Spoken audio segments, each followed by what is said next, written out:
a lot of times for a lot of people, right? It only happens because you did not wait for candles to move in your direction before taking the trade. Make sense? Makes sense. So it's always a probability that there's a higher probability that you will win a trade if you wait for candles to form in your direction. Now, what do big candles move in one direction? Oh, what do big candles moving in one direction mean? So this point means that, let's say that you come to the charts, right? You come to the charts, and what you see is that you had resistance and prices forming, and you have big candles moving, right? What does this mean? When you have big candles move and you missed that trade, that means those big candles were your trades, right?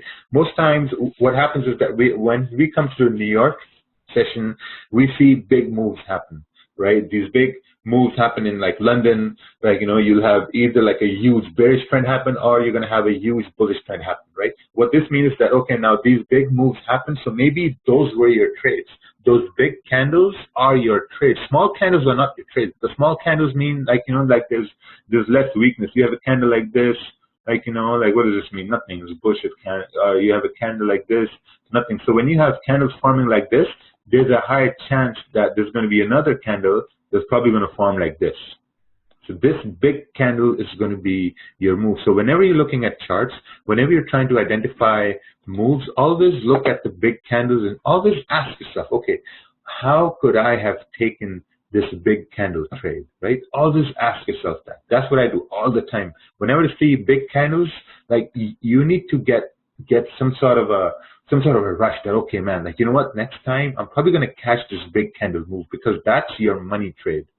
These big candles are your money trades right over here. Because now when you have big candles and you wait for trades to run, then you can afford to keep a stop at break even. Because now you see, okay, now there's strong momentum, we have big candle moving, and the next candle is going to move down, and this and that, and whatever you get. So always look to see, when you have big candles, how could you have taken the big candle moves?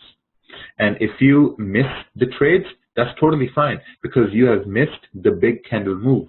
So now what you're waiting for is to see that if price is going to form some sort of a support, and then you can turn around and say, okay, you know what? We have a support formed here because you have a bullish candles forming. So now probably the probability of price moving up is higher now, because we formed support after the strong move down, right? So big candles always mean that there was a huge push in the market, and that was the opportunity to make some money or to make some pips, whichever way you want to look at it as. And always look to see how could you have taken that trade. Because once you make notes of how you could have taken that trade, and when the opportunity happens next time, you're going to be ready. Trust me on this. With practice, you're going to be ready, and you're going to say, okay, you know what? I've seen this happen, and I'm going to take this trade now, because I've seen this happen and this fucking works. Right? So, and it's all about probabilities, all about probabilities. Like, what's the probability that's going to happen more often than not? So let's go to the next point. So what to wait for once price reaches support resistance. We've talked about this numerous times. You're waiting for candles to form in your direction. If price reaches support, you're waiting for candles to form some sort of a bullish candle.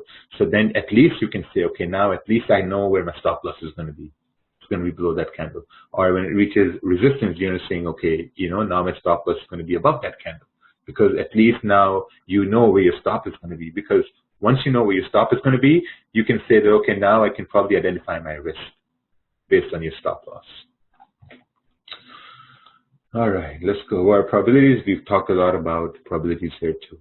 So now we're going to do the next example here. So, what's happening here? So we have this big candle here, right? Big candle move.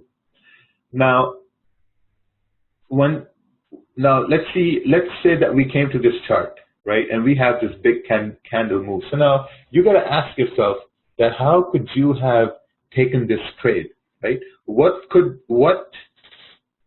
Basically, I think we've missed this trade. When we see a big candle, it basically means we've missed this trade.